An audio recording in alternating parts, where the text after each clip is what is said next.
Mój majątek to jest trochę książek, no plus kot, który jest bezcenny. Do polityki nie idzie się dla pieniędzy. To słowa powtarzane przez Kaczyńskiego setki razy. Kaczyński przez lata podkreślał tę tezę. W latach 90. to właśnie Kaczyński miał skorzystać na transformacji ustrojowej, wychodząc z workami pieniędzy z pierwszych lat III Rzeczypospolitej. W latach 90. w resorcie budownictwa, którym kierował wówczas Adam Glapiński, obecnie wybrany przez Prawo i Sprawiedliwość prezes Narodowego Banku Polskiego, powstał projekt ustawy, która umożliwiła przejęcie w spadku nieruchomości po RSW. Po przyjęciu tej ustawy Fundacja Kaczyńskiego kupiła po atrakcyjnej cenie 4 nieruchomości i działki w centrum Warszawy.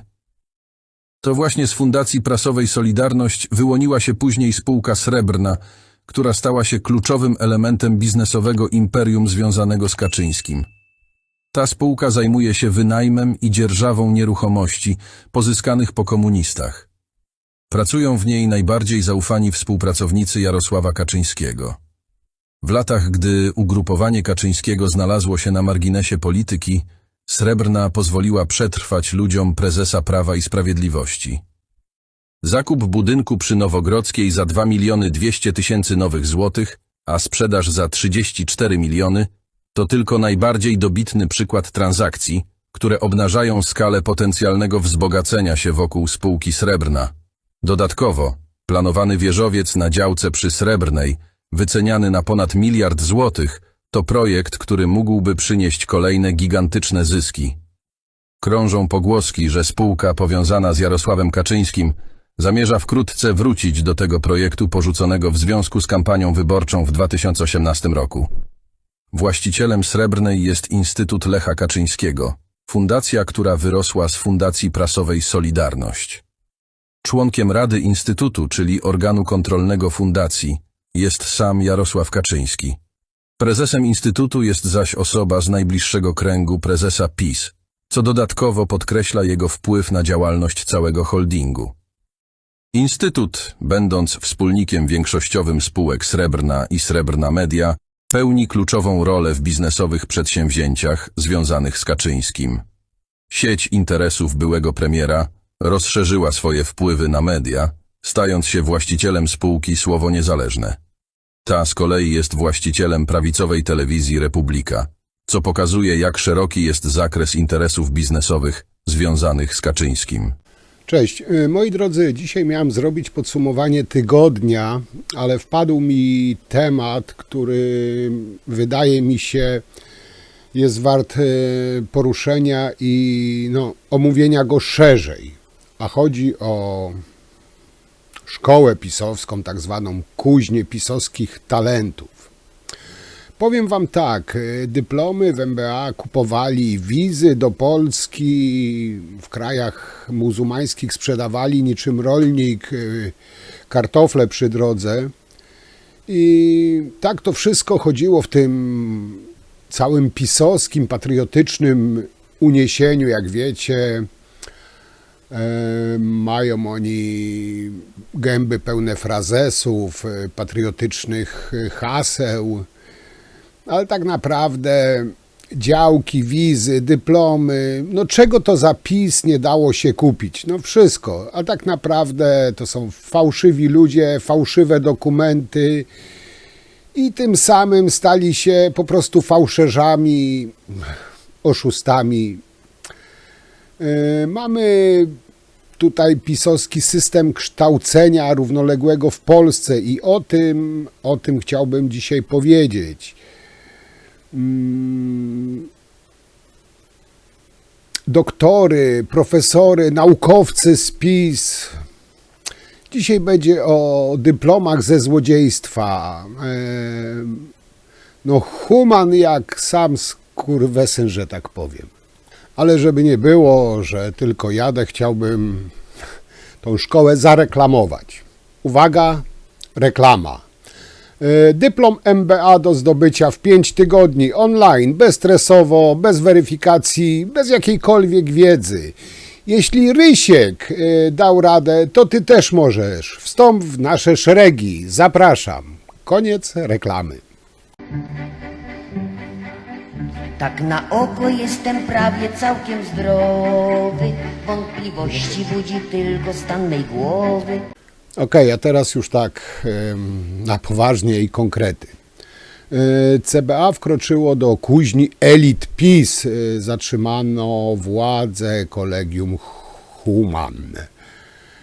Kolegium Human to uczelnia ważna dla PiS-u. Oczywiście wśród absolwentów, tak zwanych absolwentów, jest stryj Dudy i brat Obajtka, o czym powiem później. To całe Kolegium Human powstało w 2018 roku w Warszawie. Z ustaleń dziennikarzy wynika, że uczelnia pozwoliła wielu osobom związanym oczywiście z Prawem i Sprawiedliwością zdobyć dyplom potrzebny do otrzymania posad, no jakżeby inaczej jak nie w spółkach Skarbu Państwa. Do tego całego Kolegium Human brata Richarda Czarneckiego, pseudonim Szmalcownik, weszło ABW i aresztowało 6 członków zarządu tej całej, nazwijmy to żartobliwie, uczelni. Ci zaś otrzymali za 3-miesięczną naukę dyplomy profesorskie, habilitacje. Mogą tak naprawdę je wcisnąć do swojego tego szamba narodowo-patriotycznego, o czym za chwilę powiem. Normalnie takie studia trwają 2 lata. Uczelnia pod opieką m.in. Czarnka załatwiła kasę za dyplom w przeciągu 8 tygodni. Ci szczęśliwi posiadacze tych dyplomów są m.in. Obajtki, Czarneckie i kilkaset pisowskich znanych osób. Część tej listy przedstawię Wam w części dalszej. Ogółem dochodzeniem objęci są m.in. brat Obajtka, stryj naszego rezydenta Dudy, doradca Dudy. Po prostu dyplomy, które oni uzyskali je w sposób niezgodny z prawem, czyli inaczej rzecz mówiąc przestępczy. Co ciekawe, Paweł C., chyba już tak o nim trzeba mówić, aresztowany przez sąd na 3 miesiące. Prokuratura postawiła mu, uwaga, aż 30 zarzutów, w tym kierowanie grupą przestępczą. A gdzie się uczył, kim jest ten cały Paweł C.? Rektor, oczywiście, rektor tej całej uczelni. Szkoły Głównej Menadżerskiej. I uwaga, tutaj chyba zaskoczenia nie będzie. Skończył teologię na Uniwersytecie Kardynała Stefana Wyszyńskiego. Jest też absolwentem podyplomowej pedagogiki na Papieskim Wydziale Teologicznym. No, same, że tak powiem, kościelne wykształcenie człowiek ma. Moi drodzy, w Kolegium Human, szkoła główna menadżerska, jak to dumnie brzmi, prawda? Zdobycie w MBA trwa około 2 lat. W tej, nazwijmy to, pisowskiej, prestiżowej uczelni trwało to około 8 tygodni. No ale wybitnie uzdolnieni zdobywali go, uwaga, w 4 dni. No powiem wam, mistrzowie świata po prostu. Tak jak mówiłem, te fałszywe dyplomy z uczelni Kolegium Human, no po prostu kuźnia pisowskich talentów. Nie mogło tam zabraknąć oczywiście też rodziny naszego Andriusza. Stryj Andrzeja Dudy też oczywiście bezproblemowo zdobył ten dyplom. Generalnie rośnie też ilość doradców Dudy z fałszywymi dyplomami. Marcin Dera, doradca prezydenta. Piotr Kraczewski, doradca prezydenta. No, PiS fałszerstwem stoi. Fałszowane wybory prezydenckie, fałszowane dyplomy. No, chyba Andrew przejdzie do historii jako prezydent fałszywka, jeśli nie cały PiS oczywiście. O, moi drodzy, dający przepustkę do zasiadania w Radzie Nadzorczej Spółek Skarbu Państwa dyplom MBA, Master of Business Administration, można zdobyć zaocznie w kilka miesięcy dzięki uczelni, która stała się, no można powiedzieć tak, kuźnią kadr Prawa i Sprawiedliwości. W tym całym Collegium Human, mało znaną w świecie akademickim, ale bardzo popularną wśród osób, które z nadania oczywiście PiS obejmowały najbardziej intratne stanowiska. Kurs w MBA Collegium Human to nawet 9 tygodni i koszt nieco ponad 10 000 złotych. Za dodatkową opłatą 1900 można uzyskać wykształcenie rolnicze. Pozwala kupować ziemię rolną. No taki mały szczególik. Jestem przyzwyczajony od kilkudziesięciu lat do tych, którzy pracują dla komunistów i którzy oszukują, kłamią i próbują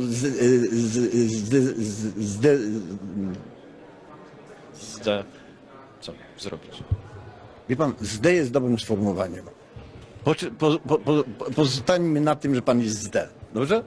Moi drodzy, ta cała afera Collegium Human rozkręca się coraz bardziej. W ostatnich dniach media obiegły informacje o zatrzymaniach CBA wśród władz tych Collegium Human, uczelni uchodzącej za kuźnię kadr PiS w spółkach Skarbu Państwa. I tutaj sprawdziłem, kto stoi za uczelnią, która umożliwia uzyskanie dyplomu MBA nawet w 3 miesiące. Wśród zatrzymanych jest Paweł Czarnecki, rektor Collegium Human Szkoły Głównej Menadżerskiej. Prywatnie Paweł jest bratankiem naszego Richarda Czarneckiego, ten co okradał kasę Unii Europejskiej na kabrioleta. Wieloletniego posła Prawa i Sprawiedliwości. W Collegium Human Ryszard Czarnecki nosił tytuł profesora honorowego, wyobraźcie sobie. O Pawle Czarneckim można by wyczytać, że jest również profesorem nauk społecznych, doktorem habilitowanym w zakresie nauk o zarządzaniu menadżerskim, edukacji w obszarze szkolnictwa wyższego i nauki, a także konsulem honorowym Republiki Uzbekistanu. Funkcję rektora Collegia Human pełni od 2018 roku, czyli od jej założenia. I tutaj chciałbym wam taki smaczek przedstawić. Kilka lat temu Czarnecki znalazł się w centrum kontrowersji, gdy doktor habilitowany Marek Wroński, znany łowca plagiatów, wykrył, że ponad 140 stron pracy doktorskiej Czarneckiego jako przepisane z innych źródeł. Sprawa trafiła ostatecznie do Senackiej Komisji do Spraw Nauczycieli Akademickich w Wyższej Szkole Menadżerskiej w Warszawie. Komisja orzekła, że o żadnym plagiacie mowy być nie może. No tutaj PiS rządził, nie ma tutaj w ogóle co dyskutować. Wyrok był oczywisty jak wyroki Przyłęckiej. Rektorem Wyższej Szkoły Menadżerskiej był wtedy sam Czarnecki, ale to nie jedyny skandal związany z Czarneckim. Ostatnio zakupił on luksusowy apartament na warszawskim Powiślu za bagatela 9 milionów złotych. Ale powiem wam, co zaskakuje w księdze wieczystej tego mieszkania, to wierzyciel hipoteczny widnieje Collegium Human. Okazuje się zatem, że jako rektor uczelni Czarnecki sam sobie udzielił tej pożyczki. Co więcej, transakcja ta zbiegła się, no oczywiście dziwnym trafem, dziwnym przypadkiem z otrzymaniem przez uczelnię dotacji w wysokości 10,5 miliona złotych od Ministerstwa Edukacji i Nauki. No, musicie przyznać, że czysty zbieg okoliczności. W stulecie uczelni no, nie ma mowy o działalności, w statusie, przepraszam, uczelni nie ma mowy o działalności pożyczkowej czy kredytowej na rzecz swojego organu, czyli czytaj rektora. Na jakiej więc podstawie ta pożyczka została udzielona? No, pożyczka prywatnej uczelni wobec rektora może być próbą obejścia prawa o szkolnictwie wyższym, bo zgodnie z przepisami prywatna uczelnia nie może wypłacać zysku swoim założycielom. No ale, no wiecie, jest prawo, jest też prawo pisowskie. I teraz tak, dlaczego kuźnia kadr PiS? Tutaj chyba to jest dobre pytanie, na które wypadałoby odpowiedzieć. Zgodnie z przepisami prywatna uczelnia inaczej. Collegium Human stało się znane na całą Polskę za sprawą oferowania błyskawicznych studiów, tak mówiłem, Master of Business Administration,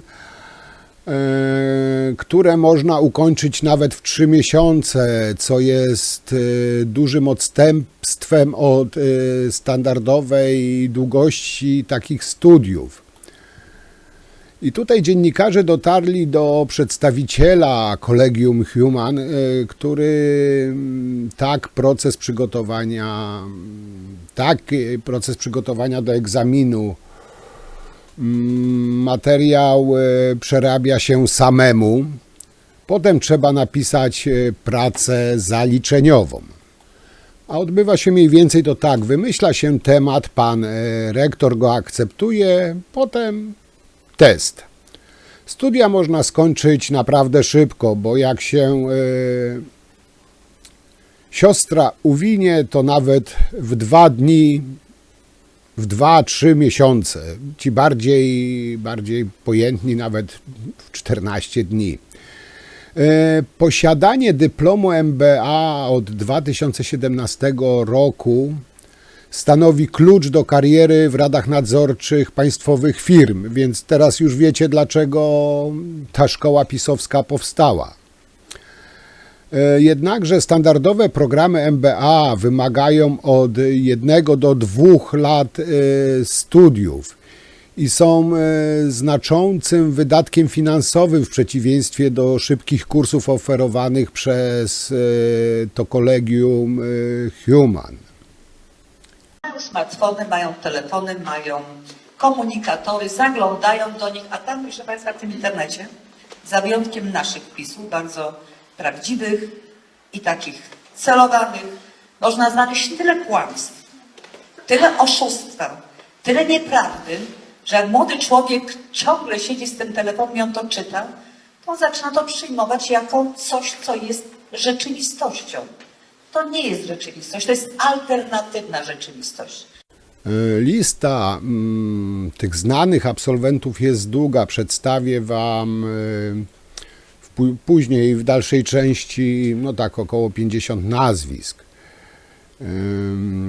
Osób oczywiście związanych tylko i wyłącznie z PiS.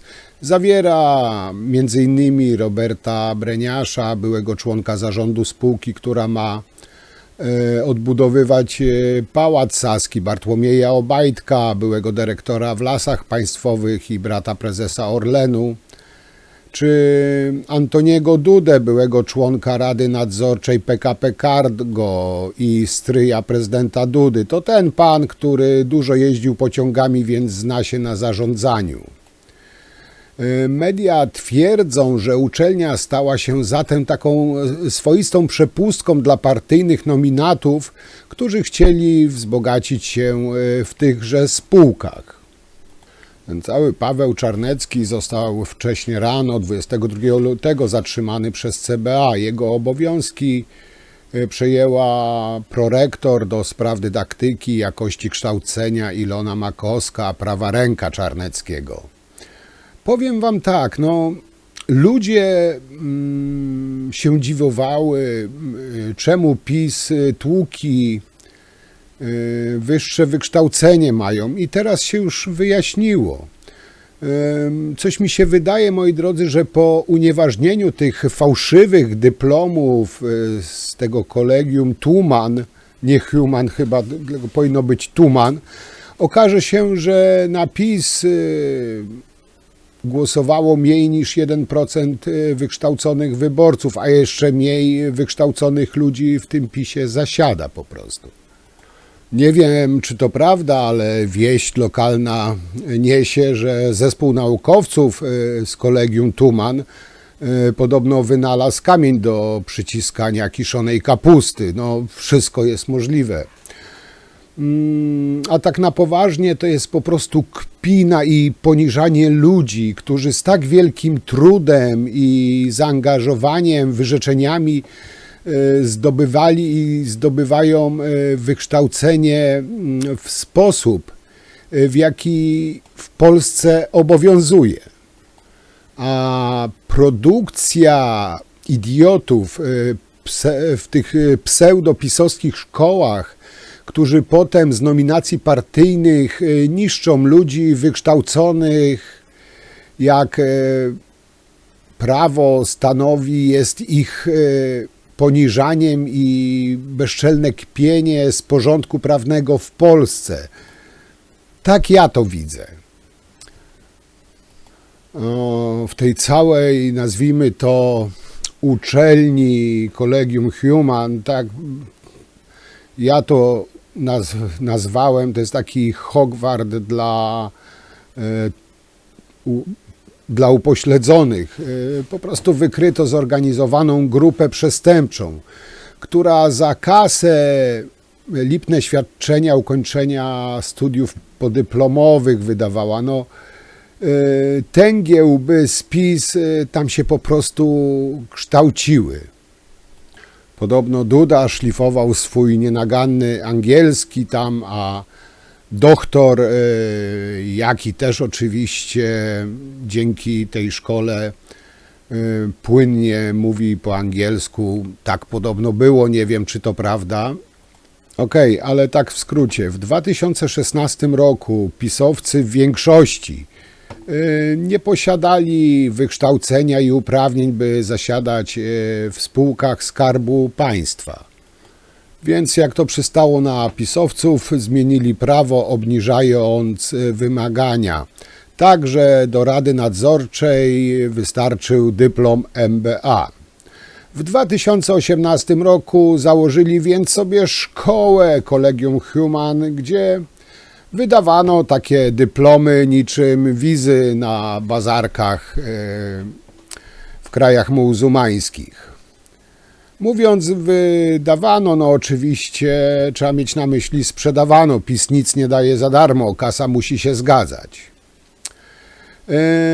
Te dyplomy tak naprawdę są tyle warte, co praca doktorska rektora tej uczelni, właśnie aresztowanego.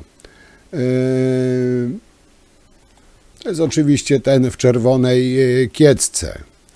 Teologa katolickiego, o której plagiat został oskarżony kilka lat temu.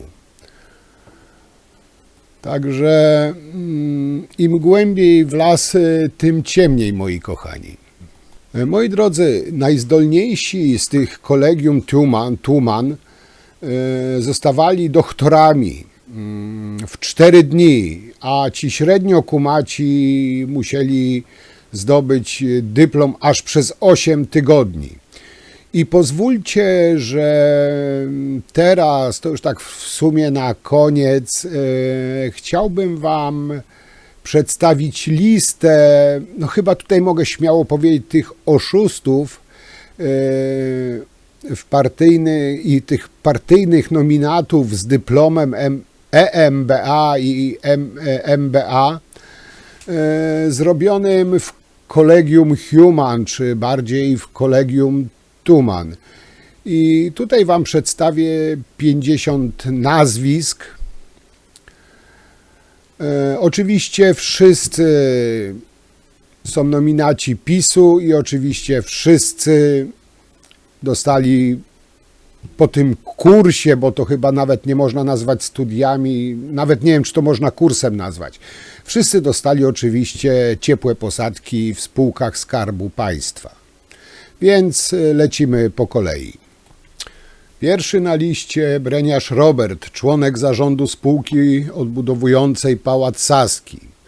Drugi Bogusz Waldemar, prezes Orlen Deutschland. Trzeci, bardziej trzecia, Bożyńska Monika, członek zarządu operatora PGE Narodowego. Wcześniej dyrektor komunikacji i promocji marketingu. Czwarty, Chrzęściński Piotr, były dziennikarz, dyrektor komunikacji KGHM. Piąty, Robert, wiceprezes spółki PGNiG, Termika, Energetyka, Przemyśl, dawniej wiceprezydent Przemyśla. Szósty, Cioch Paweł, wiceprezes zarządu do spraw koordynacyjnych PGE. Siódmy, Dec Marcin, prezes Sigma BIS i Polska Press. Ósmy, Drewa Marcin, doradca prezydenta RP. 9. Duda Antoni, członek Rady Nadzorczej PKP Cargo, stryj naszego rezydenta. 10. Fedowska Kinga, dyrektorka marketingu w grupie Lotos. Druga dziesiątka. 11. Fuśniak Konrad, sekretarz Rady Nadzorczej PGNiG Termika. 12. Gałczyński Łukasz, wiceprezes Agencji Rozwoju Przemysłu. 13. Gwiazdowski Paweł, dyrektor Departamentu Majątków Energa OZE oraz wcześniej elektrownia Ostrołęka, ta słynna. 14. Hermaszewska Emilia, żona Ryszarda Czarneckiego, Rada Nadzorcza Armatury Kraków, należącej oczywiście do PZU. 15. Iwańczuk Sylwia, członkini zarządu do spraw finansowych Orlen Avation. 16. Jankowski Marcin, członek Rady Nadzorczej Orlen Deutschland oraz Sigmy BIS. 17. Karczewski Piotr, doradca prezydenta RP. 18. Klozek Kevin, syn europosłanki Angeliki Możdżowskiej, przewodniczący Rady Nadzorczej Spółki Oświetlenie Uliczne i Drogowe. 19. Kowalski Kazimierz, dawniej szef klubu PiS w Gdańsku, potem wiceprezes w porcie Gdynia. 20. Kowalski Jakub, członek zarządu do spraw operacyjnych w Polskiej Spółce Gazownictwa. No i trzecia dziesiątka. Krystiewicz Honorata, członkini Rady Nadzorczej BGK. 22. Legrzyński Andrzej, prezes zarządu PGE Górnictwo i Energetyka Konwencjonalna. 23. Łukasz Mariusz, wicewojewoda pomorski. 24. Łukasz Barbara, prezes zarządu Wsparcie Grupa Tauron. 25. Łysowski Andrzej, prezes bydgoskiego Nitrochemu. 26. Maślany Jarosław, prezes zarządu PGN Termika. 27. Mauer Marcin, członek Rady Nadzorczej Grupy Azoty. 28. Michałowski Artur, prezes Tauron, wcześniej dyrektor Pionu Finansów. 29. Masztelski Radosław, dyrektor sprzedaży Orlen Litwa. 30. Obajtek Bartłomiej, brat Daniela Obajtka, dyrektor Regionalnej Dyrekcji Lasów Państwowych w Gdańsku. I lecimy dalej. Olkiewicz Michał, dyrektor Departamentu Eventów i Sponsoringu Banku PKO SA. Paryła Zofia Maria, prezes zarządu Grupy Lotos. Pegini Agnelcia, zastępca dyrektora marketingu Grupy Lotos. Pruchnik Tymoteusz, prezes zarządu PGNiG.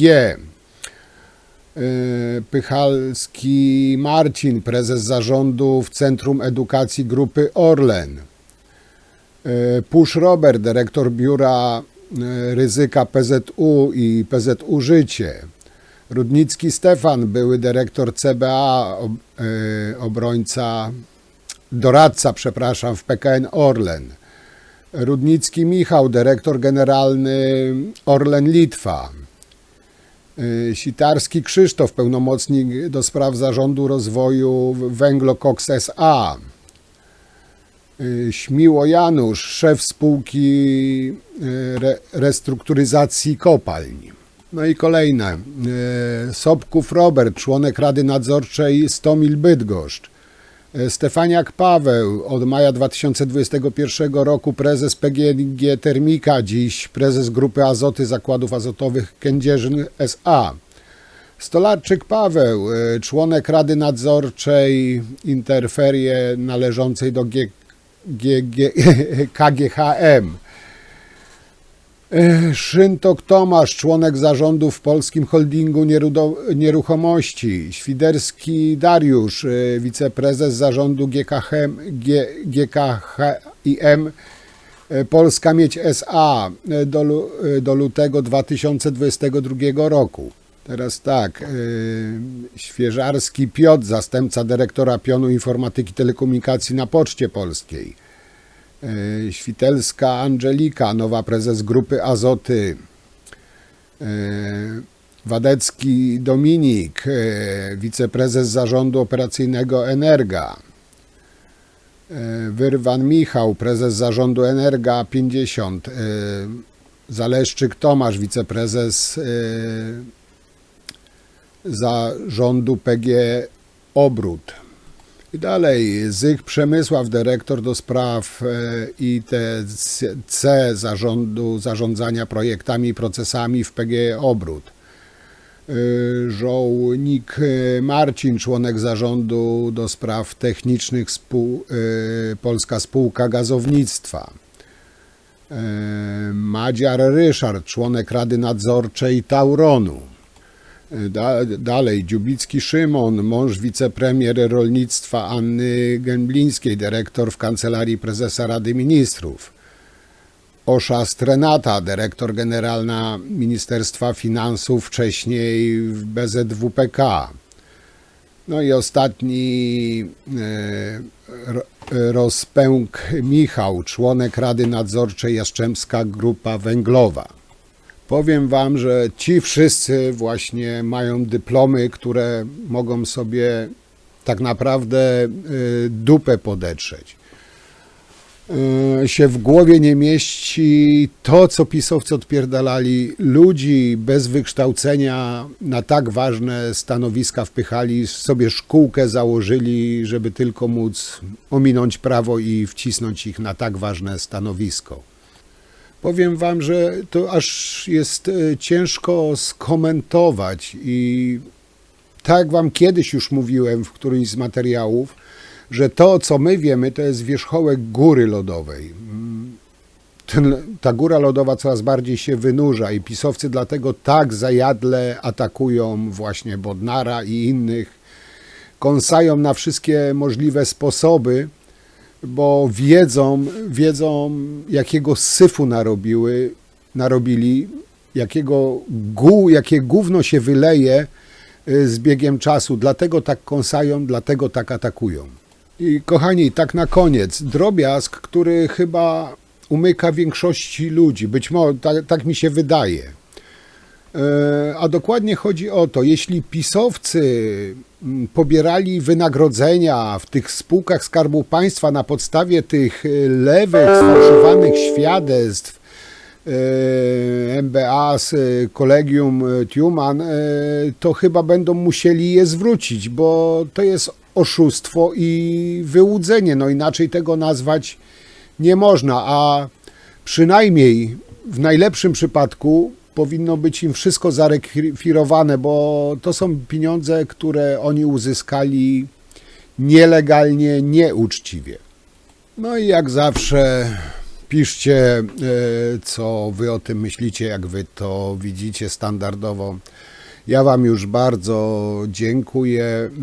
W tygodniu, jeśli mi się uda, postaram się zrobić to podsumowanie tygodnia, które miało być dzisiaj, ale myślę, że warto było poświęcić temu jednemu tematowi więcej czasu, bo no, delikatnie mówiąc, jest oburzające. To na dzisiaj tyle. Dzięki. Cześć.